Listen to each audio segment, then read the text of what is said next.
देखिए मेरे प्यारे बच्चों, आज हम लोग क्या करेंगे कि इलेक्ट्रोकेमिकल सेल तो पढ़ लिया था। आज थोड़ा सा न्यूमेरिकल अप्रोच पे भी हम लोग चलेंगे। सबसे पहली जो चीज वो पिछली क्लास में मैं ये पढ़ाया भी था, लेकिन तब भी एक बार ध्यान से समझ लीजिए सभी लोग। इलेक्ट्रोकेमिकल सेल जो होता है, उस इलेक्ट्रोकेमिकल सेल को हम रिप्रेजेंट कैसे करते हैं, सेल डायग्राम या उसका प्रेजेंटेशन कैसे करते हैं। किसी भी इलेक्ट्रोकेमिकल सेल को रिप्रेजेंट करना हो तो उसको रिप्रेजेंट करने का तरीका कुछ ऐसे है। पहले हम इधर एनोड की तरफ होने वाले चेंज को लिखते हैं, बीच में दो लाइनें बनाते हैं और दूसरी तरफ कैथोड के होने वाले चेंज को लिखते हैं। ये जो डबल लाइन आपने वर्टिकल लाइन बनाया है, कोई पूछे कि ये डबल वर्टिकल लाइन क्या रिप्रेजेंट करते हैं तो आप कहोगे कि ये डबल, हाँ वेरी गुड, ये डबल वर्टिकल लाइन जो होते हैं ये सॉल्ट ब्रिज को रिप्रेजेंट करते हैं। आप अगर डैनियल सेल की बात करो तो प्रेजेंटेशन ऊपर दिख रहा है। आपको मालूम था कि डैनियल सेल में एनोड पे ऑक्सीडेशन हो रहा था। ऑक्सीडेशन कौन कर रहा था? जिंक। कैसे? Zn से Zn2+ में कन्वर्ट हो रहा था, तो वो चेंज यहां दिखा दिया गया। कैथोड पे Cu2+ इलेक्ट्रॉन को गेन करके क्या हो रहे थे? कॉपर में कन्वर्ट हो जा रहे थे। इलेक्ट्रॉन का चेंज यहां नहीं लिखते हैं, बाकी कौन किस में चेंज हो रहा है एनोड पे और कौन किस में चेंज हो रहा है कैथोड पे, वो पूरा का पूरा प्रेजेंटेशन कर दिया जाता है। कभी कभी प्रेजेंटेशन में हम जो सेल पोटेंशियल क्रिएट होता है उसकी वैल्यू भी हम लोग कभी कभी लिख देते हैं। ठीक, ये बात नंबर 1। बात नंबर 2, इसके साथ साथ अगर जो आयन है उस इलेक्ट्रोलाइट के अंदर अगर उसका कंसंट्रेशन आपको नोन है तो कभी कभी प्रेजेंटेशन में उनका कंसंट्रेशन भी रिप्रेजेंट कर दिया जाता है। इस तरीके से प्यारे बच्चों इलेक्ट्रोकेमिकल सेल को क्या करते हैं? रिप्रेजेंट करते हैं। ये बात याद रखिएगा। किसी भी प्रेजेंटेशन, इलेक्ट्रोकेमिकल सेल के प्रेजेंटेशन से हम कंप्लीट इक्वेशन लिख सकते हैं और कंप्लीट इक्वेशन सबको लिखना आना चाहिए, क्योंकि न्यूमेरिकल में वो काफी ज्यादा यूज होगा। कैसे? जैसे हमने कहा कि हम डैनियल सेल ना लेके कोई दूसरा ले लें, जरूरी थोड़ी डैनियल के अंदर जिंक और कॉपर होता है, हम कोई दूसरा ले लेते हैं भाई इलेक्ट्रोड। अगर दूसरा इलेक्ट्रोड ले लोगे तो दूसरा वो इलेक्ट्रोकेमिकल सेल की कैटेगरी में रहेगा केवल। अब हमने एक कोई दूसरा यहाँ पे लिया, हमने क्या किया कि एक लिया Al3+ से एल्यूमिनियम में कन्वर्ट हुआ और मैग्नीशियम लिया। एक प्रेजेंटेशन ऐसे किया हमने। अब मुझे अगर इसकी कंप्लीट इक्वेशन लिखनी हो तो कैसे लिखी जाती है? पहले एनोड की इक्वेशन लिखते हैं। कैसे एनोड की इक्वेशन लिखते हैं? एनोड की इक्वेशन में पहले लेफ्ट साइड देखो, लेफ्ट साइड में जो मैग्नीशियम है, मैग्नीशियम वो किस में कन्वर्ट हो रहा है? ये Mg2+ में कन्वर्ट हो रहा है, प्लस 2 इलेक्ट्रॉन जो है वो रिलीज हो रहे हैं। बात नंबर 1। ठीक, कैथोड पे देखते हैं। चलो जी, कैथोड पे देखो क्या है। कैथोड पे जो एल्युमिनियम है ये 3 इलेक्ट्रॉन को गेन कर रहा है और किस में कन्वर्ट हो रहा है? एल्युमिनियम। वो अंदाजा लग जाएगा यार, 3 गेन करेगा तभी तो चार्ज गायब होगा। अब अगर तुम्हें कंप्लीट इक्वेशन लिखनी होती तो तुम्हें कुछ नहीं करना था, बस इन दोनों इक्वेशन को जोड़ना होता, उसे बोलते हैं टोटल रिएक्शन। लेकिन यहां पे बस थोड़ा सा बदलाव इसलिए आएगा क्योंकि इसमें इलेक्ट्रॉन इक्वल नहीं दिख रहे हैं जैसा तुम देख रहे हो। अगर इलेक्ट्रॉन इक्वल होते, 2 ऊपर होते 2 नीचे होते, सीधे 2 2 कट कर देते, आंसर आ जाता। लेकिन मैंने पिछली क्लास में यह भी बताया कि अगर इलेक्ट्रॉन इक्वल ना हो तो इनको इक्वल करो। इक्वल करने के लिए आप सुटेबल नंबर से मल्टीप्लाई करोगे। लीनियर इक्वेशन में ऐसा सीखा है, जैसे 3 से तुम पूरी इक्वेशन को मल्टीप्लाई करोगे तो ये इक्वेशन कुछ ऐसे कन्वर्ट हो जाएगी। यहाँ पर 6 इलेक्ट्रॉन आ जाएंगे। इसको 2 से मल्टीप्लाई करोगे, देखो नंबर ऑफ इलेक्ट्रॉन क्या हो गए? इक्वल हो गए। इन बोथ हाफ सेल रिएक्शन, इनको हम क्या कहेंगे? हाफ सेल रिएक्शन कहेंगे, क्योंकि एक तरफ हाफ सेल में ऑक्सीडेशन हो रहा है, एक हाफ सेल में रिडक्शन हो रहा है। अब जब यहाँ पर तुम ये इलेक्ट्रॉन देखो इक्वल है, कट हो जाएंगे left and right hand side, तो जितने इलेक्ट्रॉन कट होके इक्वल होके कटते हैं वही n की वैल्यू होती है, जो कि आगे चल के n फैक्टर कहलाएगा। जैसे आपने कट करके वैल्यू लिखा, आपने देखा कि आपको पूरी कंप्लीट इक्वेशन जो है वो मिल गई है। वो कंप्लीट इक्वेशन क्या था? 3Mg + 2Al3+, और वो दे क्या रहा है? वो दे रहा है 3Mg2+ + 2 एल्यूमिनियम। इस तरीके से कभी भी कोई कंप्लीट इक्वेशन लिखा जाता है। इसमें एक बार जनरली और कॉमन ये देखी जाती है कि जो प्रॉपर इलेक्ट्रोड होते हैं वो प्रॉपर इलेक्ट्रोड सॉलिड की फॉर्म में रहते हैं और जो आयंस होते हैं वो एक्वस की फॉर्म में रहते हैं। ये नॉर्मल प्रेजेंटेशन है।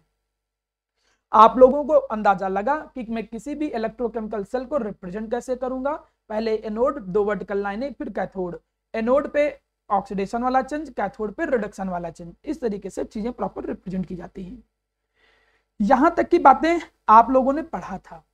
अब हम उसके आगे थोड़ा सा आते हैं और समझने की कोशिश करते हैं। प्यारे बच्चों, मेरे सामने एक टॉपिक है, यह है रिवर्सिबिलिटी ऑफ डैनियल्स। कभी कभी मैं देखा हूं कि एक नंबर में यह टॉपिक स्कूलों में आता है, केवल ऐसे लिख देंगे कि what is mean bye reversibility of Daniels है। अब मेरी बात समझो सभी लोग, यहां पर जो तुम डायग्राम देख रहे हो वो डैनियल सेल है। क्यों डैनियल सेल है? देखो, इधर एनोड का काम जिंक कर रहा है, कैथोड का काम कॉपर कर रहा है। एक बात सभी बच्चे बिल्कुल अच्छे से दिमाग में बैठा लें कि करंट केवल और केवल तभी फ्लो कर सकता है, बोले तो इलेक्ट्रॉन केवल और केवल तभी फ्लो कर सकता है जब जिन टर्मिनल से इलेक्ट्रॉन का फ्लो होना है उनके बीच में पोटेंशियल डिफरेंस हो। जैसे पानी को अगर फ्लो कराना है, इफ वाटर को हमको फ्लो कराना है तो लेवल में डिफरेंस चाहिए, लेवल में डिफरेंस होगा तो पानी फ्लो करेगा, सेम लेवल में होगा पानी नहीं फ्लो करेगा। सिमिलरली अगर हीट का फ्लो कराना है तो टेम्परेचर डिफरेंस होना चाहिए, दो पॉइंट के बीच में टेम्परेचर डिफरेंस है, हाई टेम्परेचर से लो टेम्परेचर हीट फ्लो करती है। वैसे ही जो इलेक्ट्रॉन होते हैं या जो करंट होता है वो केवल और केवल तभी फ्लो करेगा प्यारा बच्चा जब पोटेंशियल डिफरेंस होगा। ये एक बात नंबर एक। सबसे पहले अगर मैं नॉर्मल इलेक्ट्रोकेमिकल सेल लेता, नॉर्मल इलेक्ट्रोकेमिकल सेल लेता वो डैनियल सेल, तो डैनियल सेल में यह देखा गया कि इसका जो इलेक्ट्रोड पोटेंशियल क्रिएट होता है, सुनना, यह देखा गया कि जो या इलेक्ट्रोड पोटेंशियल, सेल पोटेंशियल, अभी आगे चल के समझ में आएगा कि सेल पोटेंशियल क्या चीज होती है, क्या बला है, वो बाद में समझ में आ जाएगा। तब तक बस इतना याद रखो कि ये जो पोटेंशियल क्रिएट होता है उसकी वैल्यू होती है 1.1 वोल्ट। चलो वेरी गुड सर, कोई प्रॉब्लम नहीं है हमें। अब ये कंडीशन क्या कहता है, यहां तीन कंडीशन दी गई। रिवर्सिबिलिटी वाली कंडीशन सबसे लास्ट वाली है, तीनों नहीं है, एक है केवल। ये कंडीशन ये कहता है कि हमने बाहर से क्या किया, एक्सटर्नल पोटेंशियल डिफरेंस अप्लाई किया। देखो ये एक्सटर्नल पोटेंशियल डिफरेंस, एक पोटेंशियल डिफरेंस यहां क्रिएट हुआ और ये हमने यहां पर ये जो बाहर से सर्किट कंप्लीट किए हो इससे हमने एक्सटर्नल पोटेंशियल डिफरेंस अप्लाई किया। अब तुम याद करो, माना एक पोटेंशियल डिफरेंस ऐसा हो और दूसरा पोटेंशियल डिफरेंस कुछ ऐसा हो, तो ये कैंसिल आउट होगा। 6 वोल्ट है, ये 3 वोल्ट है, तो कैंसिल होकर कितना बचेगा, 3 वोल्ट बचेगा, क्योंकि इनके साइन अपोजिट है, बैटरीज के या जो भी आप कह सकते हो। तो यहां पे जो एक्सटर्नल पोटेंशियल डिफरेंस हम अप्लाई कर रहे हैं उस एक्सटर्नल पोटेंशियल डिफरेंस की वैल्यू देखनी है और अपोजिट अप्लाई करेंगे, ये भी बात है। क्या अप्लाई करेंगे, अपोजिट। तो कंडीशन नंबर एक पहली क्या कि हम एक्सटर्नल पोटेंशियल जो है, जो अपोजिट एक्सटर्नल पोटेंशियल अप्लाई कर रहे हैं वो 1.1 वोल्ट से कम कर रहे हैं। सर ये 1.1 वोल्ट क्या है, 1.1 वोल्ट डैनियल सेल का खुद का क्रिएट करने वाला पोटेंशियल है। मतलब जो डैनियल सेल होते हैं, डैनियल सेल वो जो अपना पोटेंशियल क्रिएट करते हैं वो कितना होता है, 1.1 वोल्ट होता है। ठीक है, अब मैंने अपोजिट पोटेंशियल लगाया, अपोजिट पोटेंशियल हमने कितना लगाया, 1.1 से कम। माना हमने कह दिया 0.5 लगा दिया, 0.3 लगा दिया, तो हमने माना 0.3 लगा दिया अपोजिट, तो भाई कैंसिल तो हो ही जाएगा थोड़ा क्योंकि अपोजिट है। तो 1.1 में से 0.3 गया तो 0.8 बचा, लेकिन अभी भी पोटेंशियल डिफरेंस तो बचा है ना, तो थोड़ा बहुत तो इलेक्ट्रॉन तो फ्लो होंगे ही होंगे, ऐसा नहीं कि इलेक्ट्रॉन का फ्लो होना रुक जाएगा।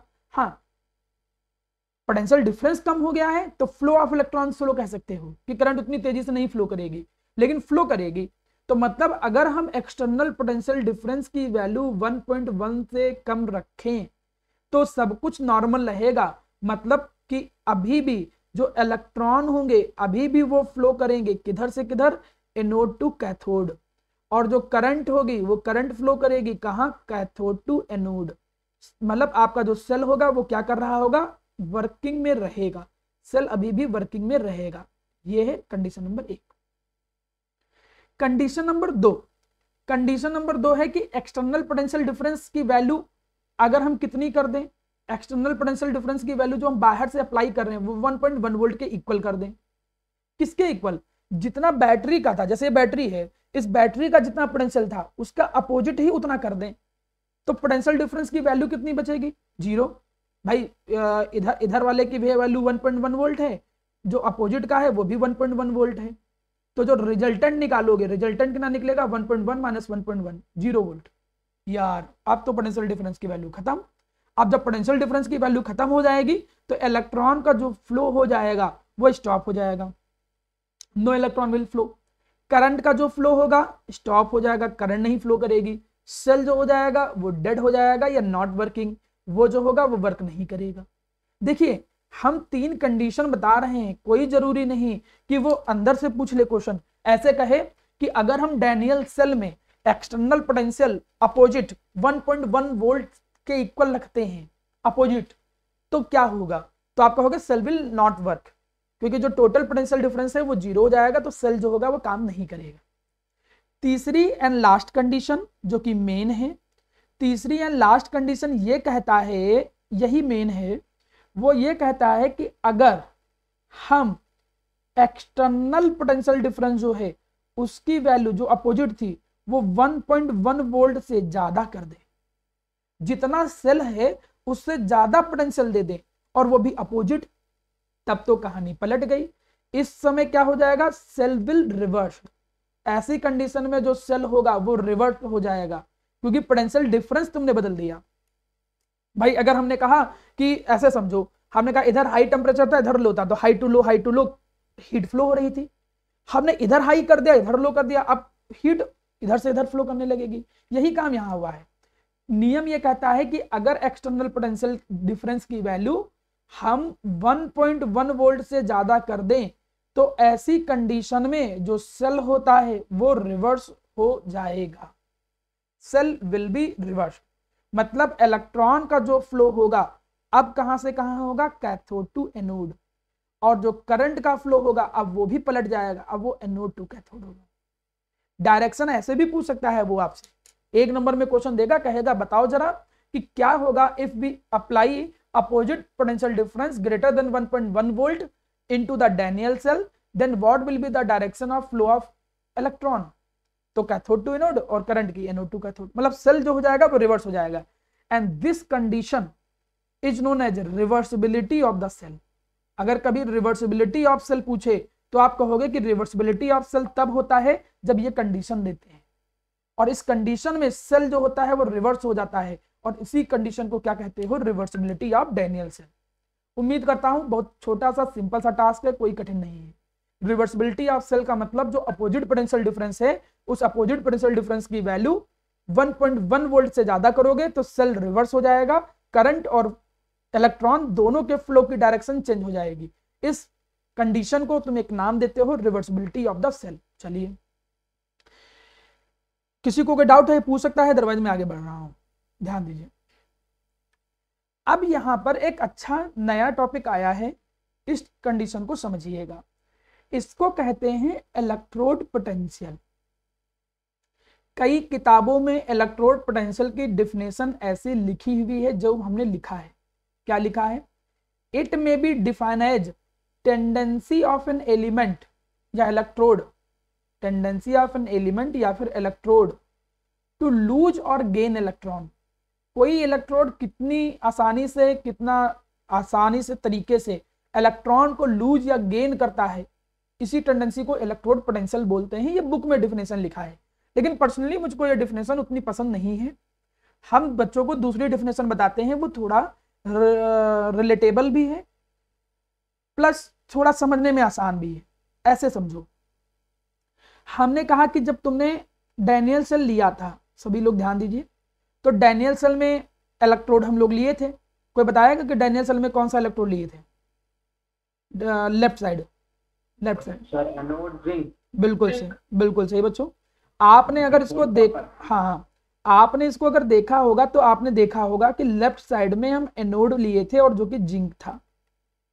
अगर जिस भी बच्चे ने पुराना फिनोमिनन प्रॉपर देखा होगा, वर्किंग देखा होगा, तो उन लोगों को यह दिखा होगा कि धीरे धीरे समय के साथ जैसे जैसे टाइम इंटरवल बीतता जाता है, कंसंट्रेशन ऑफ Zn2+ इंक्रीजेज।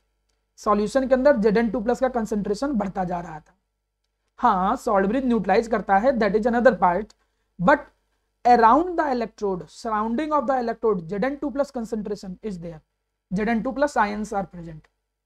अच्छा जी, Zn2+ आयन यहां थे। आपको ये भी दिख रहा होगा, क्या दिख रहा था? आपको ये भी दिख रहा था कि इस इलेक्ट्रोड पे इलेक्ट्रॉन एक्युमुलेट हो रहे थे। इस इलेक्ट्रोड पे इलेक्ट्रॉन एक्युमुलेट हो रहे थे। तो तुम क्या देख रहे हो? तुम देख रहे हो कि एक तरफ निगेटिव चार्ज आ रहा है, जहां पर इलेक्ट्रोड पे निगेटिव चार्ज कलेक्ट हो रहा है, तो दूसरी तरफ उसकी सराउंडिंग में किसका कलेक्शन हो रहा है? पॉजिटिव चार्ज का।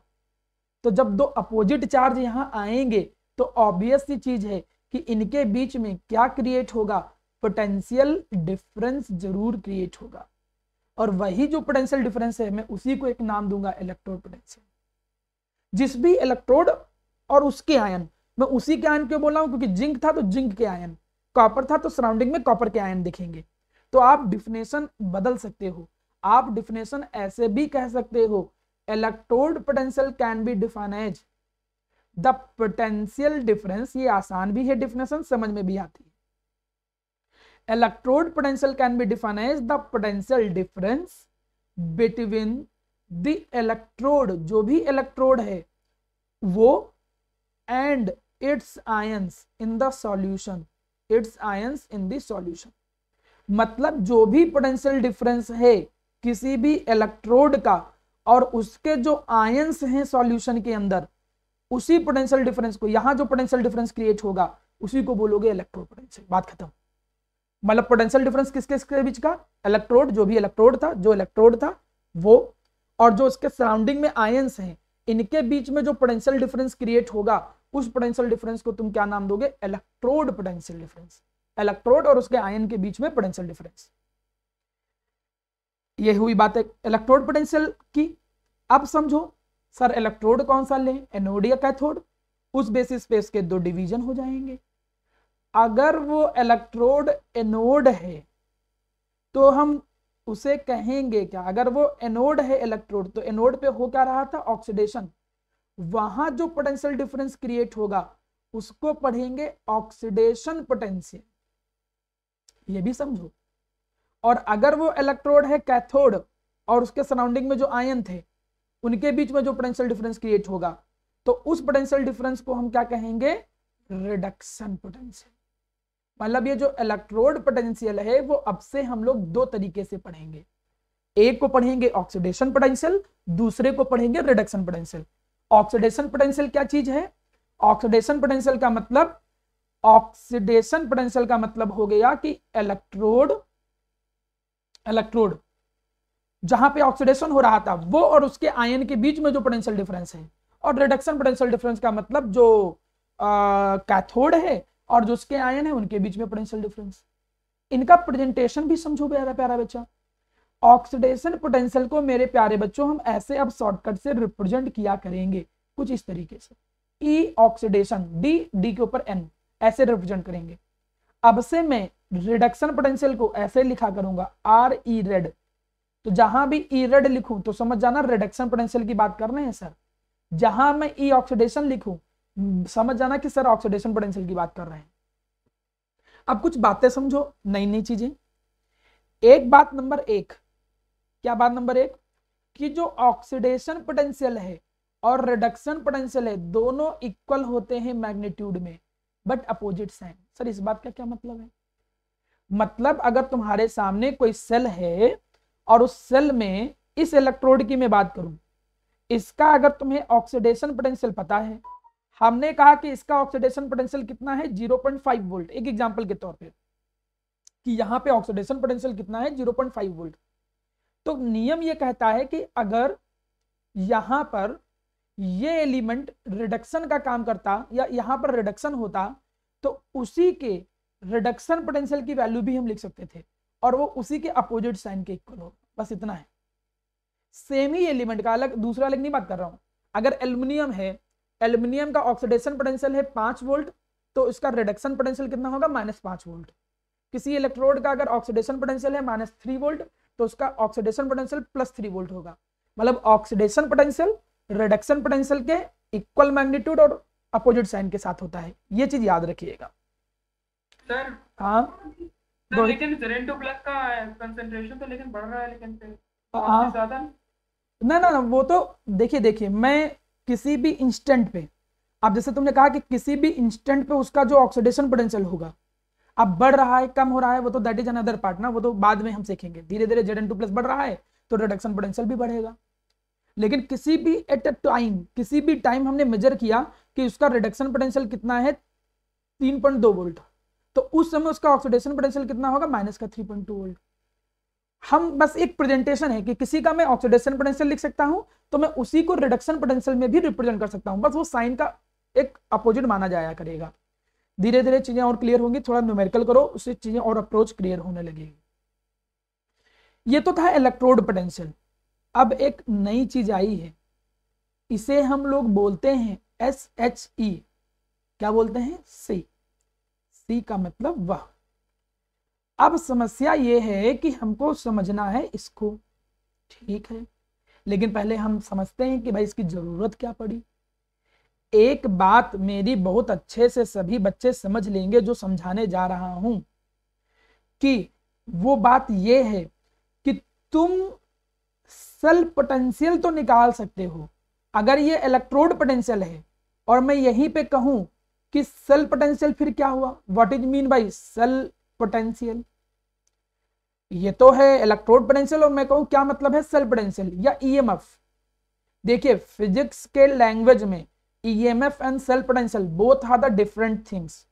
केमिस्ट्री में भी डिफरेंट थिंग्स होता है, लेकिन आपको बोर्ड के अप्रोच में दोनों सेम मानना है, क्योंकि एग्जाम में कहता है find the EMF find the cell potential. हमें बहुत ज्यादा डीपली भी जाने की जरूरत नहीं है। मैं एक हिंट दे दूं, एक कंडीशन में क्या है कि जब करंट ना फ्लो हो रही हो, एक में जब करंट फ्लो हो रही हो, तो आप फिजिक्स की क्लास में इस चीज को और अच्छे से क्लियर कर सकते हो कि सर सामने बोला था कि EMF और सेल पोटेंशियल में डिफरेंस होता है। क्या डिफरेंस होता है सेल पोटेंशियल एंड EMF के बीच में? ये एक मुद्दा होता था। मेरा कहना यह है मेरा प्यारे बच्चों, जो मैं बोल रहा हूं वो मैं ये कह रहा हूं कि किसी भी इलेक्ट्रोड, कोई भी जो इलेक्ट्रोड है और जो उसके आयन है, उनके बीच में जो पोटेंशियल डिफरेंस होगा उसे बोलेंगे इलेक्ट्रोड पोटेंशियल। लेकिन दोनों इलेक्ट्रोड के बीच में जो पोटेंशियल डिफरेंस है, एक ये इलेक्ट्रोड है और एक ये इलेक्ट्रोड है, इन दोनों इलेक्ट्रोड के बीच में जो पोटेंशियल डिफरेंस है उसको कहते हैं cell potential.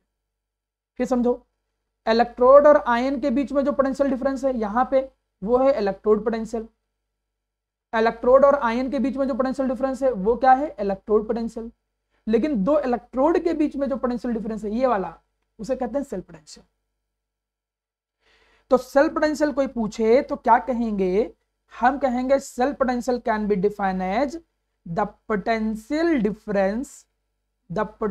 Difference between the two electrode. जो दो इलेक्ट्रोड होते हैं इनके बीच में जो पोटेंशियल डिफरेंस होता है उसे बोलते हैं सेल पोटेंशियल। अब मैं जो बोलने जा रहा हूं उस बात पे ध्यान दीजिएगा। क्या बोलने जा रहा हूं? मैं ये कहने जा रहा हूं कि हमारे पास ऐसी डिवाइस प्रेजेंट हैं जो सेल पोटेंशियल और EMF को मेजर कर सकते हैं। We have so many devices which can measure the cell potential and EMF। मतलब अगर हमें सेल पोटेंशियल और EMF को मेजर करना है तो हम यहां पे लगा क्या देंगे? Volt meter. वोल्ट मीटर का काम ही यही है कि वोल्ट मीटर क्या करता है? वोल्ट मीटर बस सीधे क्या करेगा? दोनों के बीच में जो पोटेंशियल डिफरेंस है उसको मेजर कर लेगा। लेकिन प्यारे बच्चों, लेकिन हमारे पास we have no any direct device. आपके पास कोई ऐसी डायरेक्ट डिवाइस नहीं है विच कैन मेजर, जो क्या कर सके मेरा प्यारा बच्चा? मेजर कर सके। किसको? Measure two electrode potential. ऐसी कोई डिवाइस ही नहीं है जिससे हम इलेक्ट्रोड पोटेंशियल मेजर कर पाए। मतलब यहां और यहां इनके आयन और इलेक्ट्रोड के बीच में जो पोटेंशियल डिफरेंस क्रिएट हुआ है, इसको कैसे मेजर करेंगे? इसके लिए कोई डिवाइस नहीं है। इन दोनों के बीच में जो डिफरेंस है वो मेजर किया जा सकता है वोल्ट मीटर लगा के। जब ये प्रॉब्लम आई कि हम इलेक्ट्रोड पोटेंशियल को मेजर ही नहीं कर सकते हैं, तब हम लोगों ने यूज किया एक रेफरेंस इलेक्ट्रोड। देखो एक्चुअली मैं कहना क्या चाहता हूं मेरा प्यारा बच्चा, मैंने ये बोला कि तुम इलेक्ट्रोड पोटेंशियल तो नहीं मेजर कर सकते हो, ये नहीं मेजर कर सकते हो, लेकिन डिफरेंस मेजर कर सकते हो, you can measure the difference.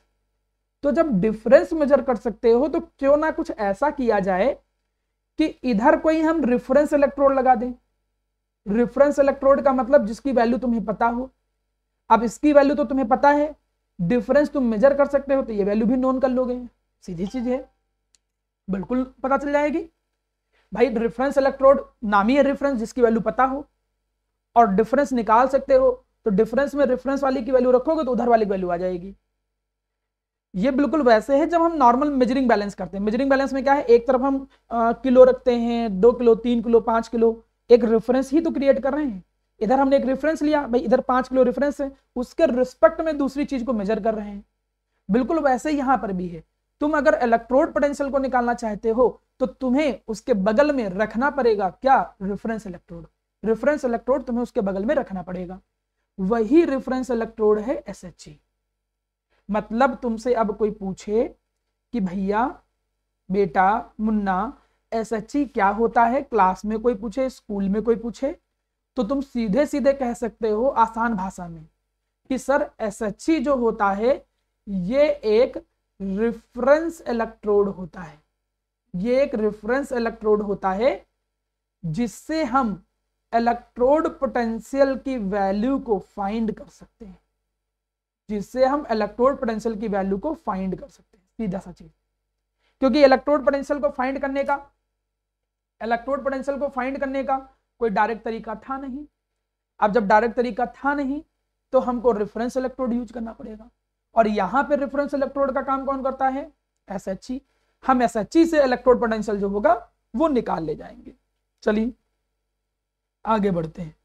जिन बच्चों की पुरानी क्लास छूटी हुई है, फिर मैं बोल दूं कि जो पिछली क्लास हुई है और जो आज की क्लास होगी वो दोनों जुड़ी हैं एक दूसरे से।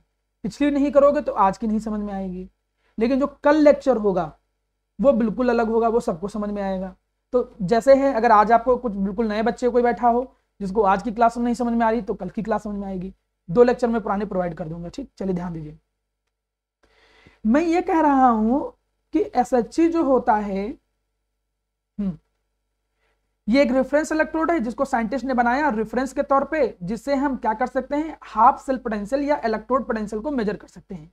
We can measure the half cell potential या इलेक्ट्रोड पोटेंशियल। सर ये SHE होता क्या है? SHE में कुछ है नहीं।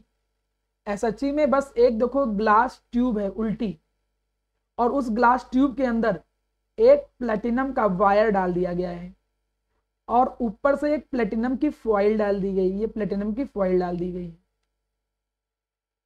मैं एक बात और बताऊं, इस प्लेटिनम की फॉइल के ऊपर किया क्या जाता है, प्लेटिनम के ही हाइड्रोजन, प्लेटिनम के ही जो पार्टिकल होते हैं बारीक पाउडर, मतलब हम प्लेटिनम पाउडर इसके ऊपर चिपका देते हैं। क्या चिपका देते हैं? Platinum powder. कोई पूछे क्यों सर प्लेटिनम पाउडर चिपका देते हैं, तो आप कहोगे कि अगर कोई एक सीधी सीधी प्लेट ऐसे है, ठीक, तो उसका सरफेस एरिया केवल इतना ही रहेगा। लेकिन अगर उसके ऊपर हम माना हेमी स्पेरिकल फॉर्म में कुछ डॉट लगा दें, मतलब वो पाउडर कुछ डॉट की फॉर्म में रहेगा, मतलब प्लेटिनम पाउडर हम यहाँ चिपका देते हैं, ब्लैक प्लेटिनम कोटिंग कर देते हैं। उससे फायदा क्या होता है? उससे फायदा ये होता है कि सरफेस एरिया बढ़ जाएगा। अच्छा कैसे? तुम खुद सोचो, अगर एक कोई प्लेन जगह है, यहाँ पर ये ऐसे प्लेन जगह है, उस उतने का सरफेस एरिया देखो, और उसकी जगह पर कोई एक हेमीस्फीयर है, तो हेमीस्फीयर में सरफेस एरिया ज्यादा बढ़ जाएगा। तो वहां पर हम उसकी सरफेस के ऊपर, प्लेटिनम की सरफेस के ऊपर प्लेटिनम कोटिंग कर देते हैं, छोटे छोटे छोटे छोटे डॉट। कोटिंग का मतलब यानी कि पेंट जैसा छोटे छोटे पाउडर कोटिंग कर देते हैं। कोई पूछे क्यों कोटिंग करते हो, तो कहोगे कोटिंग करने से यह फायदा रहता है कि सरफेस एरिया इंक्रीज हो जाता है। सरफेस एरिया इंक्रीज हो जाने से क्या फायदा? सरफेस एरिया इंक्रीज हो जाने से फायदा क्या? तुम अभी देखोगे कि हाइड्रोजन जो आएगा, हाइड्रोजन गैस, वो इसके ऊपर एडजॉर्ब हो जाएगी, जिससे हाइड्रोजन गैस जो होती है वो क्या हो जाएगी, इजिली, हाइड्रोजन गैस जो हो जाएगी वो इजिली एडजॉर्ब हो जाए, वो आसानी से एडजॉर्ब हो जाएगी hydrogen gas will be easily adsorb. ये हो गया। अब मैं बातें करता हूं कुछ। चलिए नेक्स्ट, SHE में किया क्या गया, SHE में किया क्या गया मेरा प्यारा बच्चा, कि भाई ये प्लेटिनम का वायर है, प्लेटिनम की फॉइल है, यहां पर हमने क्या किया कि जो हाइड्रोजन की गैस है 1 atm प्रेशर पे 1 atm प्रेशर पे डाला हमने। सर ये क्या लिखा है, वो वही चीज लिखा है बेटा 0.1.3 किलो पास्कल, वो पास्कल है एक्चुअली, और जब मल्टीप्लाई कर दिया गया तो इतने पास्कल आया, वो सिर्फ किलो पास्कल होता है, तो वो 1 atm के इक्वल होता है। तो उतनी बड़ी वैल्यू क्यों याद रखो, सीधे याद रखो कि 1 atm पे हाइड्रोजन गैस को अंदर डाला जाता है इसके अंदर, और बाहर क्या प्रेजेंट होता है, बाहर प्रेजेंट होता है एक एसिड, बाहर प्रेजेंट होता है एक एसिड, एक ऐसा एसिड जिसमें H प्लस मतलब हाइड्रोजन आयन, इनका कंसेंट्रेशन कितना होता है 1 मोलैरिटी। ये है पूरा इसका डायग्राम और एक्सप्लेनेशन। SHE एक डिवाइस है जिसमें एक इन्वर्टेड ट्यूब होती है, इन्वर्टेड ट्यूब का मतलब नीचे एक उल्टी ट्यूब होती है, ग्लास ट्यूब रहेगी, उसके अंदर एक प्लेटिनम का वायर रहता है, प्लेटिनम का फॉइल रहती है, प्लेटिनम फॉइल के ऊपर प्लेटिनम पाउडर की कोटिंग कर देते हैं जिससे सरफेस एरिया बढ़ जाए, जिससे हाइड्रोजन गैस जो आए वो ज्यादा एब्जॉर्ब या एडजॉर्ब कर ले। हाइड्रोजन गैस को इंसर्ट करते हैं उसके अंदर, कितने प्रेशर पे 1 atm प्रेशर पे, और सराउंडिंग में क्या होता है एसिड प्रेजेंट होता है, जिसमें एसिड का H प्लस का जो कंसंट्रेशन है वो कितना है 1 मोलैरिटी। एसिड तुम कुछ भी यूज कर सकते हो, HCl H2SO4 कोई भी, डजंट मैटर कौन सा एसिड यूज कर रहे हो, दिस मैटर कि H प्लस का कंसंट्रेशन 1 मोलैरिटी होना चाहिए। इस अरेंजमेंट को हम एक नाम देते हैं SHE। अब एक बात समझना, क्या समझने लायक बात है, वो समझने लायक बात यह है कि अगर हमको क्या सर, अगर हमको माना ऑक्सीडेशन पोटेंशियल निकालना है, भाई ऑक्सीडेशन पोटेंशियल खासकर एनोड का पोटेंशियल निकालना है, मुद्दे की बात ये है, ऑक्सीडेशन तो किसी का भी लिख सकते हो तुम, उधर का भी लिख सकते हो इधर का भी लिख सकते हो, तुम्हें माना अगर एनोड का पोटेंशियल निकालना है, इलेक्ट्रोड पोटेंशियल, तो अगर एनोड का इलेक्ट्रोड पोटेंशियल निकालना है तो SHE को किधर रखोगे, राइट साइड, SHE को किधर रखोगे, कैथोड की तरफ, कंडीशन नंबर 1। और अगर तुम्हें कैथोड वाले का इलेक्ट्रोड पोटेंशियल निकालना है, तुम्हें यहां कैथोड वाले का इलेक्ट्रोड पोटेंशियल निकालना है, तो SHE को किधर रखोगे, एनोड की तरफ। मतलब समझ रहे हो मैं कहना क्या चाह रहा हूं, मैं ये कहना चाह रहा हूं कि तुम SHE को दोनों तरीके से जरूरत के हिसाब से यूज करते हो, तुम्हें मन करे तो उसको एनोड के तौर पे यूज करो, मन करे तो उसे कैथोड के तौर पे यूज करो। कब हम यूज करते हैं, अगर हमें कैथोड का पोटेंशियल निकालना है तो एनोड पे रखना पड़ेगा, सीधी चीज है, हम वोल्ट मीटर से तो डिफरेंस निकालेंगे ना, तो अगर हमको कैथोड की वैल्यू निकालनी है तो उसको एनोड पे रखना पड़ेगा, एनोड के इलेक्ट्रोड की पोटेंशियल निकालना है तो कैथोड पे रखना पड़ेगा। ये भी बात नंबर 1, मतलब we can use the SHE as both. पहली बात, we can use the SHE as both, हम इसको दोनों तरीके से यूज कर सकते हैं, यूज एज बोथ, एनोड के तौर पे एज वेल एज कैथोड के तौर पे, हम दोनों के तौर पे इसको क्या कर सकते हैं, यूज कर सकते हैं, किसको, SHE को, पहली बात। दूसरी बात, हम चाहे जैसे यूज करें, ये भी एक सेल के तरीके से है, हम चाहे जैसे यूज करें, चाहे हम एनोड पे लेके चलें, चाहे हम कैथोड पे लेके चलें, इसका जो ऑक्सीडेशन पोटेंशियल और इसका जो रिडक्शन पोटेंशियल है उसकी वैल्यू हम 0 वोल्ट ही लेके चलेंगे। सर क्या 0 वोल्ट ही क्रिएट होता है, यहां तो हमको एसिड दिख रहा है, ये सब दिख रहा है, तो 0 वोल्ट पोटेंशियल डिफरेंस समझ में नहीं आया बेटा, हमें रेफरेंस लेना है ना, तो रेफरेंस के लिए कुछ वैल्यू होगी, तो हम चाहे वैल्यू लेते हैं चाहे तो 0 ले लेते, क्या मतलब है, रेफरेंस लेना, 0 लेने से थोड़ी कैलकुलेशन आसान हो जाएगी। ये कहानी बिल्कुल वैसे है जैसे मैं कहूं स्केल है, अब स्केल की रीडिंग हम 0 से लेते हैं, यहां से इस टर्मिनल से लेते हैं, यहां से कोई भी रीडिंग ले रहे हैं, अब माना स्केल टूट गई तो 2 पे टूटी, अब 2 पे टूटी तो हम 2 को भी 0 तो मान सकते हैं ना, हम भाई 2 को 0 मान ले तब भी रीडिंग कर लेते हैं।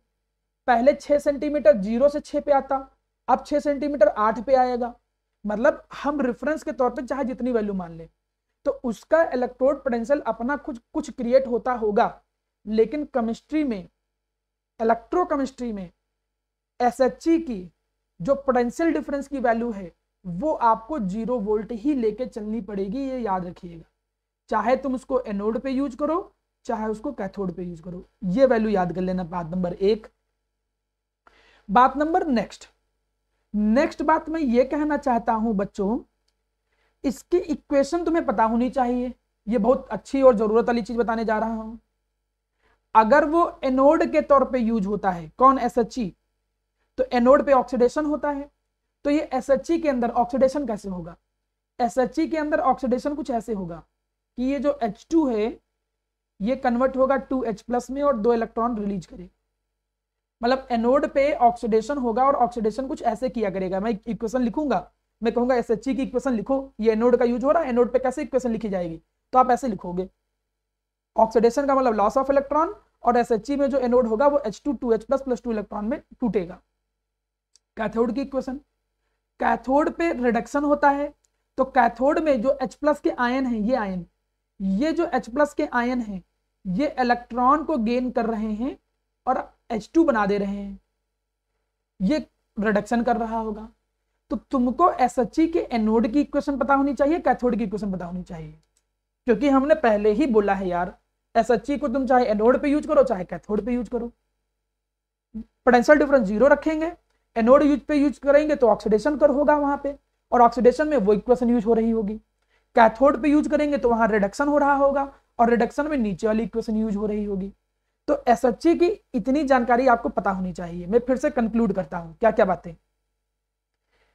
SHE एक रेफरेंस इलेक्ट्रोड है जिससे हम इलेक्ट्रोड पोटेंशियल को पता कर सकते हैं, जिसको पहले नॉर्मल नहीं पता कर सकते थे। SHE का कंस्ट्रक्शन डायग्राम आपके सामने है। SHE एनोड कैथोड दोनों तरीके से यूज हो सकता है। SHE को जब एनोड के तौर पे यूज करेंगे तो इक्वेशन लिखी है, SHE को जब कैथोड के तौर पे यूज करेंगे तो इक्वेशन लिखी हुई है। नेक्स्ट, अब नीचे थोड़ा SHE की लिमिटेशन आप लोग थोड़ा एक बार पढ़ लीजिए कि SHE की लिमिटेशन क्या क्या है, ठीक है।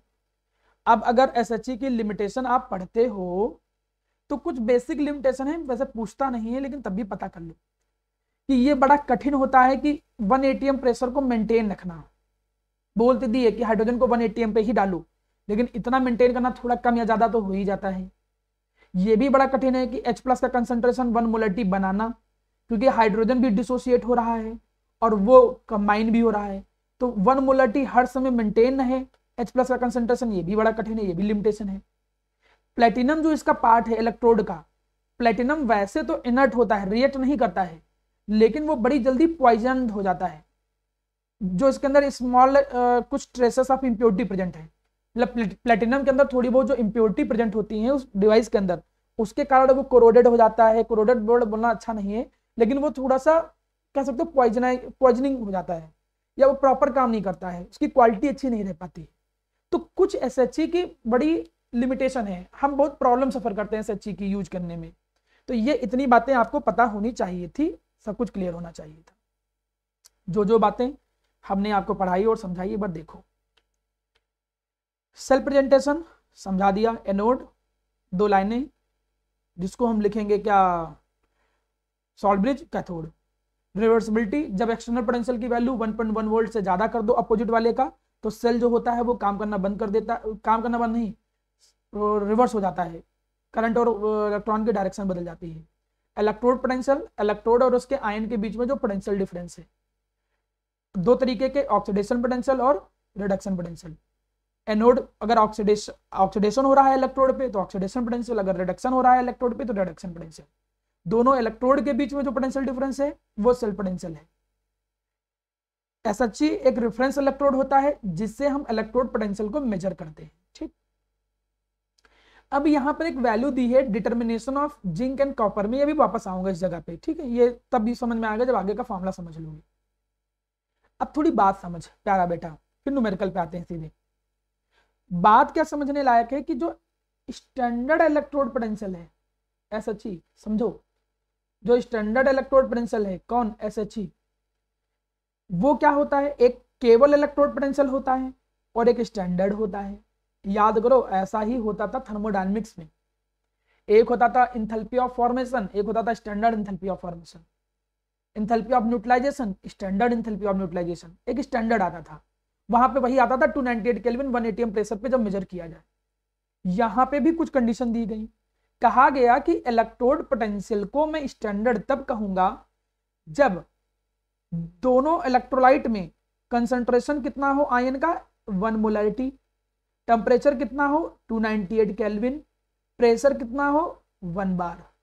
जब ये कंडीशन होगा तब जो इलेक्ट्रोड पोटेंशियल होगा उसको स्टैंडर्ड इलेक्ट्रोड पोटेंशियल कहेंगे। इस कंडीशन पे प्रेशर अगर वहां का 1 बार है, टेम्परेचर 298 केल्विन है, कंसंट्रेशन आयंस का 1 मोलैरिटी है, तब जितना पोटेंशियल डिफरेंस मेजर होके आया करेगा उसको केवल इलेक्ट्रोड पोटेंशियल नहीं कहेंगे, स्टैंडर्ड इलेक्ट्रोड पोटेंशियल कहेंगे। और ये बता चुका हूं नीचे वाला कि दोनों इलेक्ट्रोड के बीच में जो पोटेंशियल डिफरेंस होता है, दोनों हाफ सेल के बीच में जो पोटेंशियल डिफरेंस होता है उसको सेल पोटेंशियल कहते हैं या ईएमएफ भी कहते हैं। वैसे तो सेल पोटेंशियल कहते हैं, लेकिन अगर कोई करंट पहले से नहीं फ्लो कर रही है, कोई करंट नहीं फ्लो हो रही है, तो उसको ईएमएफ कहते हैं। जरूरत नहीं पड़ता है इनके डिफरेंस की, आप बस इतना याद रखो कि सेल पोटेंशियल का मतलब दोनों इलेक्ट्रोड के बीच का पोटेंशियल डिफरेंस। जो सीखा हमने वो ये कि अगर हमने ऐसे लिखा तो इसे क्या पढ़ेंगे, कोई बताओ, पढ़ के बताओ क्या है ये क्या लिखा है हमने, ये क्या लिखा है? Oxidation potential. Very good. अगर हमने यहां पर ऐसे लिख दिया तो ये हो गया रिडक्शन पोटेंशियल। लेकिन अगर कहीं मैं प्रेजेंट ऐसे करूं, बार बार मैं ये चीजें बताने नहीं जा रहा हूं, अब बड़े हो गए तुम लोग, अगर मैं ऐसे लिखूं तो उसे पढ़ोगे स्टैंडर्ड ऑक्सीडेशन पोटेंशियल। अभी हमने देखा तो ये स्टैंडर्ड को रिप्रेजेंट करता है, नॉट, तो वैल्यू पे ध्यान देना, स्टैंडर्ड, तो ये कहलाएगा स्टैंडर्ड ऑक्सीडेशन पोटेंशियल। और अगर यहां पर नॉट लिखा है तो क्या कहलाएगा? Standard reduction potential.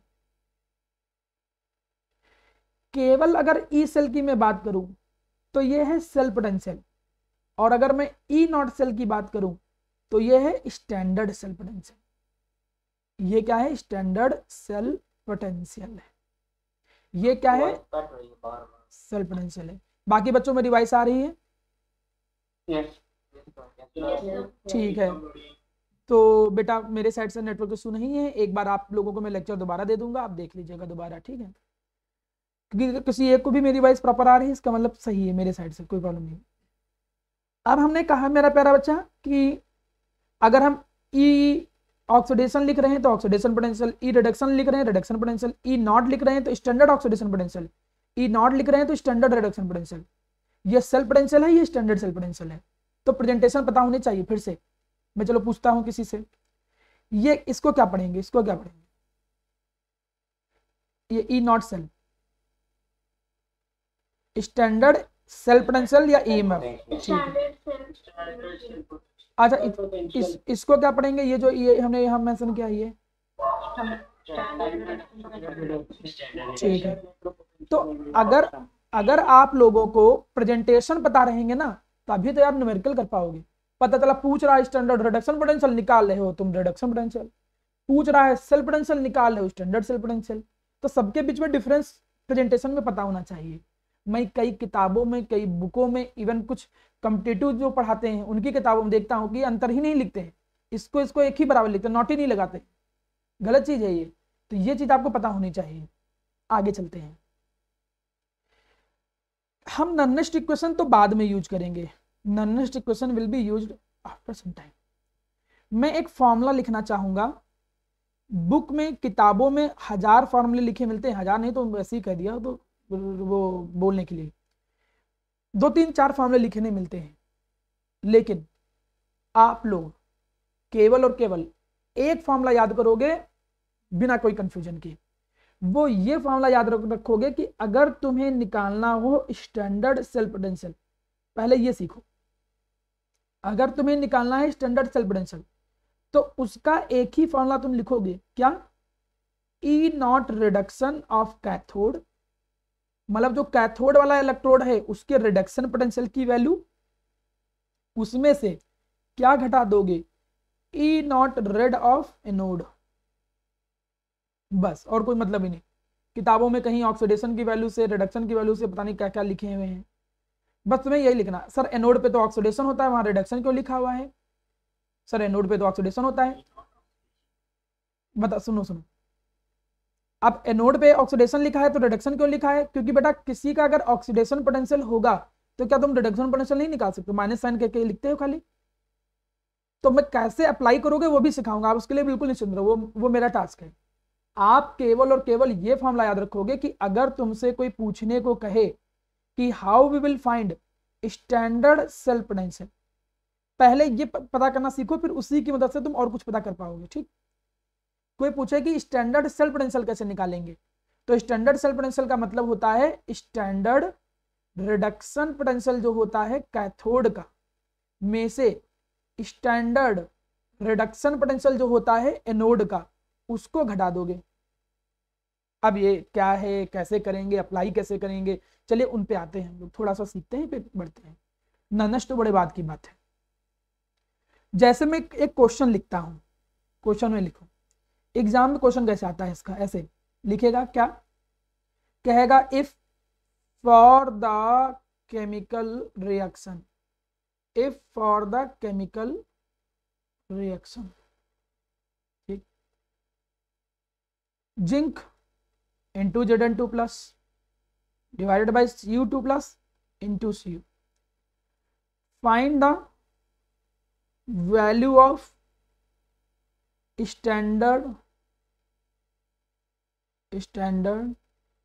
Cell potential या EMF, सेल पोटेंशियल या फिर EMF इफ, कब, if E naught of reduction, ऐसे लिखता भी नहीं, ई नॉट रिडक्शन लिखता ही नहीं, वो ई नॉट रिडक्शन नहीं लिखता है, ऐसे लिखिएगा, if E not Zn2 plus two Zn, इतने की वैल्यू कितनी है 0.34 volt, and E not Cu2 plus two Cu, इसकी वैल्यू कितनी है 0.84 वोल्ट, क्वेश्चन मार्क, ऐसे क्वेश्चन आता है। अब तुम इस क्वेश्चन में देखो, पहली बात दोनों रिडक्शन वैल्यू ही दे रखी है। क्यों रिडक्शन वैल्यू दे रखी है, देखो गेन हो रहा है ना, यहाँ क्या हो रहा है, गेन, इलेक्ट्रॉन गेन करके वो न्यूट्रल हो रहा है, यहाँ भी देखो क्या हो रहा है, गेन। तो वैसे तो ऑक्सीडेशन भी दे सकता था, लेकिन आप बिल्कुल निश्चिंत रहो, बोर्ड में कभी नहीं होता है, हमेशा गेन ही देता है, वो रिडक्शन ही देता है। तो यहाँ भी गेन हो रहा है, मतलब दोनों रिडक्शन पोटेंशियल की वैल्यू दे रखी है। अब तुमसे पूछा क्या है, स्टैंडर्ड ईएमएफ या स्टैंडर्ड सेल पोटेंशियल, तो सर ने फॉर्मूला क्या सिखाया है, सर ने ये सिखाया है कि ई नॉट सेल का फॉर्मूला क्या लगाओ, ई नॉट रेड कैथोड में से क्या घटाना है, ई नॉट रेड एनोड। इसमें कैथोड कौन है, एनोड कौन है, बताओ, कैथोड कौन है, एनोड कौन, जिंक वाला कैथोड है, कॉपर वाला कॉपर वाला एनोड कहां से भैया, इधर लेफ्ट वाला एनोड होता है और राइट वाला कैथोड होता है, ये तो प्रेजेंटेशन में सिखाया ही था। तो प्रेजेंटेशन से अंदाजा लग जाएगा कि भाई ये कॉपर है, ये एनोड है, तो ये समझ गए कि ये किसकी वैल्यू है, ये रिडक्शन। देखो रिडक्शन पोटेंशियल ये कैसे पता चला, क्योंकि गेन हो रहा है, रिडक्शन पोटेंशियल ये कैसे पता चला, क्योंकि गेन हो रहा है। और ये क्या है, ये है एनोड, क्योंकि प्रेजेंटेशन से पता चल रहा है, और ये क्या है, कैथोड, प्रेजेंटेशन से पता चला है। तो कैथोड में से एनोड की वैल्यू घटती है, तो यहाँ पर कैथोड कौन है, ये वाली वैल्यू, तो 0.84 में से क्या घटा दोगे, एनोड की वैल्यू 0.34 घटा दोगे, सॉल्व करोगे, आंसर आ गया 0.550 वोल्ट। उम्मीद करता हूं ये पहले टाइप का क्वेश्चन समझ में आया होगा, बड़ा सिंपल सा है, कोई समस्या तो नहीं। जो राइट साइड वाला हो, जो राइट साइड वाला वो कैथोड, हाँ बोलो,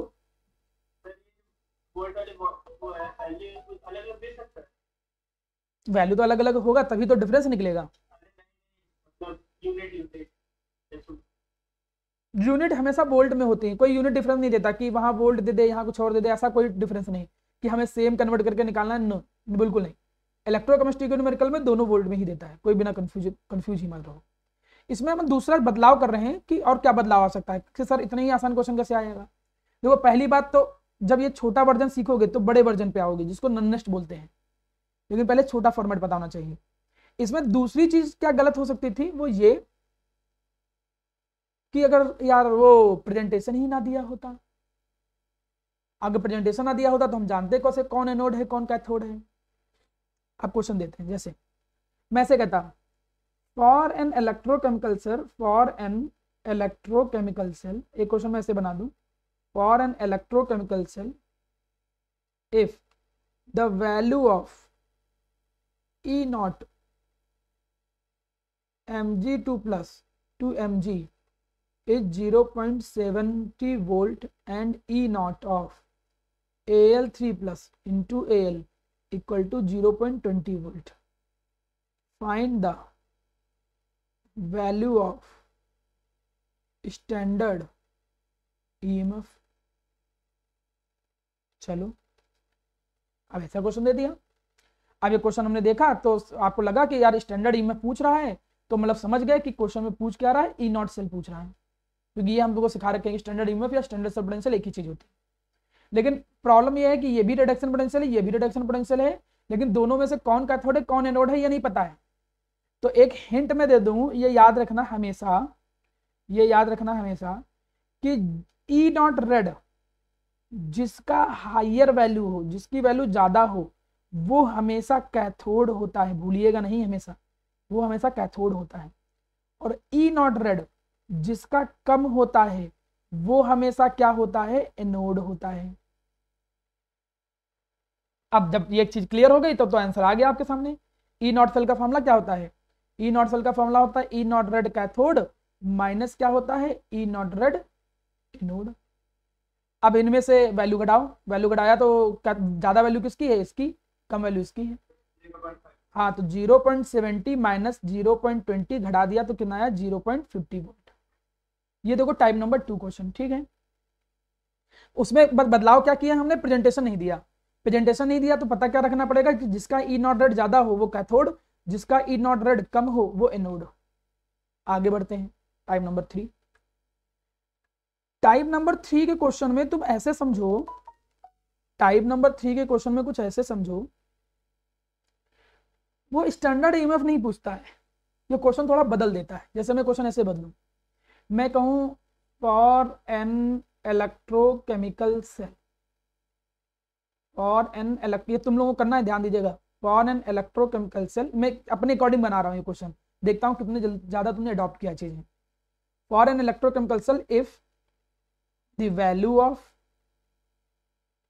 ई not red, sorry, E not of Zn2 plus 2Zn equal to दिया है 0.40 volt and E not of Cu2 plus दिया गया माइनस का 60 वोल्ट, माइनस का 60 volt. Then find whether cell is spontaneous or not, working or not, feasible or not, मतलब cell spontaneous है कि नहीं है। अब ये क्वेश्चन दे देता है, मतलब इसमें ई नॉट सेल नहीं पूछता, अब ये क्वेश्चन कुछ इस तरीके देता है। इस क्वेश्चन में एक बात ये याद रखना, क्या याद रखना, कि तुमको निकालना होता है ई नॉट सेल ही निकालना होता है, बस ये ध्यान रखना। ई नॉट सेल जो तुम निकालोगे, अगर उसमें ई नॉट सेल की वैल्यू पॉजिटिव है तो हम कहेंगे कि सेल जो है वो स्पॉन्टेनियस है, तो हम कहेंगे कि जो सेल है स्पॉन्टेनियस है, या फिर हम क्या बोलेंगे कि वो फीजिबल है। लेकिन अगर ई नॉट सेल की जो वैल्यू है वो माना निगेटिव निकल के आ गई, तो जो सेल होगा वो क्या हो जाएगा, नॉन स्पॉन्टेनियस, बात खत्म। तो तुमको निकालना है ई नॉट सेल, चलिए निकालिए सभी लोग ई नॉट सेल। मैं अटेंडेंस ले रहा हूँ, देखता हूँ -0.20 और लोगों को निकालने दो।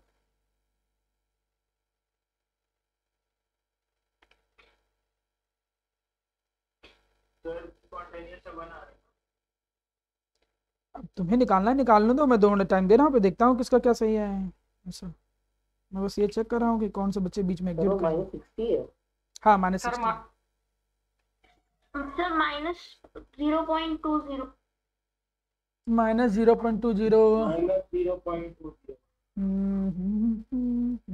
Sir not. चलो अच्छा देखते हैं अब हम, चलो जी चलो देखते हैं। देखा, ध्यान दो, पहली बात मेरे रंग बिरंगे बच्चों, ऐसा वो एग्जाम में नहीं करेगा जो हमने किया है, वो ये कि ये देखो रिडक्शन पोटेंशियल है ही नहीं तो फॉर्मूला तुम लगा ही नहीं पाओगे। ये क्या है, ऑक्सीडेशन पोटेंशियल, क्योंकि लॉस हो रहा है। ये रिडक्शन है क्योंकि गेन हो रहा है। ठीक, आपके बोर्ड में हमेशा गेन ही देगा, लेकिन मैंने बदला है केवल, आपको ये चीज ध्यान देनी चाहिए थी यहाँ पे कि यार ये तो ऑक्सीडेशन पोटेंशियल है, तो रिडक्शन पोटेंशियल की वैल्यू कैसे लिखोगे फिर, बताइए। हाँ साइन बदल दोगे, बस तो आपने लगाया, very good, E not cell का फॉर्मूला लगाया, क्या लगाया, E not red cathode minus क्या लगाया, E not red anode, formula लगा दिया। अब जब फॉर्मूला लगाया तो कैथोड की वैल्यू, अच्छा इसका रिडक्शन वैल्यू लिखना पड़ेगा तुम्हें। अब रिडक्शन वैल्यू अब ऐसे लिख दो, गेन वाला, तो ये प्लस का 0.60 वोल्ट हो गया, प्लस का 0.60 वोल्ट हो गया। अब जब ये प्लस का 0.60 वोल्ट हो गया तो अब इन दोनों में ज्यादा कौन है, ये रिडक्शन वाली ज्यादा है कि ये ज्यादा है, तो ये ज्यादा हो गया रिडक्शन, क्योंकि कंपेयर तो हम रिडक्शन वैल्यू करते हैं ना।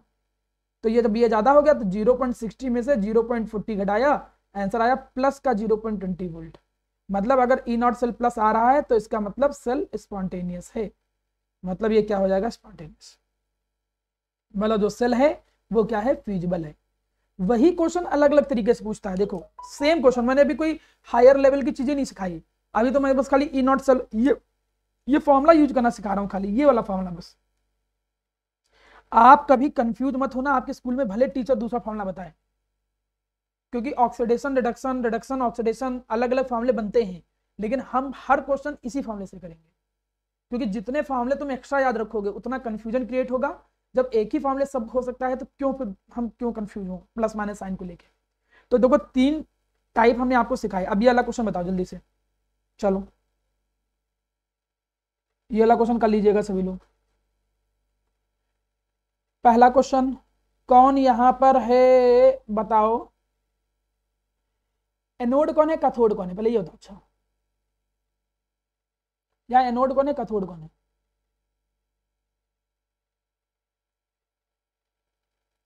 बताओ बताओ बताओ, देख के बताना है यार तुम लोग ऐसे। सीडी कैथोड होगा। पहले तो मेरी बात सुनो, हाँ बिल्कुल सीडी कैथोड होगा, क्योंकि देखो यहां से वो इलेक्ट्रॉन को लूज कर, ये नोड होगा, क्योंकि देखो सीडी एनोड होगा। हाँ, तो यहाँ के चक्कर मत पड़ो, ये जो यहाँ लिखा है यहाँ के चक्कर में पड़ो, इक्वेशन पे देखो, इक्वेशन में कैडमियम क्या है, इलेक्ट्रॉन को लूज कर रहा है, मतलब जो लूज करता है मतलब ऑक्सीडेशन, और ऑक्सीडेशन का मतलब जो कैडमियम है वो कैसा काम कर रहा है, एनोड का। इक्वेशन में देखो कि Ag जो है वो Ag में कन्वर्ट हो रहा है, गेन कर रहा है, मतलब जो Ag है वो क्या है, कैथोड है। ये सब थोड़ा सा चीजें पता होनी चाहिए। अब जब कैथोड एनोड का कॉन्सेप्ट क्लियर हो गया तो ये कह रहा है कि इस कन्वर्जन, देखिए नीचे तो दोनों रिडक्शन देगा ना, वैल्यू तो हमेशा रिडक्शन की दे रखा होता है, तो आप देखो लैंग्वेज बदल दिया, खाली कह रहा है ई नॉट Ag प्लस से Ag, वो ये कह रहा है कि इसकी वैल्यू कितनी दी गई है, 0.80 वोल्ट। कह रहा है कि E not of CD2 plus 2 CD, इतने की वैल्यू कितनी दी गई है, माइनस का 0.40 वोल्ट, ये दिया गया है। अब कह रहा है कि ई नॉट निकालो भैया सेल का, तो ई नॉट सेल कैसे निकालेंगे, E not cell equal to E not red cathode minus E not red anode, बात खत्म। कैथोड यहाँ पे कौन है, Ag, Ag की वैल्यू कितनी है, 0.80 वोल्ट, माइनस रिडक्शन की वैल्यू कितनी है, माइनस का 0.40 वोल्ट, माइनस माइनस क्या हो गया, प्लस, तो 1.2 वोल्ट, आंसर आ गया कड़ाक से। कुछ होता ही नहीं है क्वेश्चन में कठिन। बताओ इसमें निगेटिव इलेक्ट्रोड कौन है, निगेटिव टर्मिनल से कौन जुड़ा है, ये कैडमियम की silver, second part, negative electrode से कौन जुड़ा है,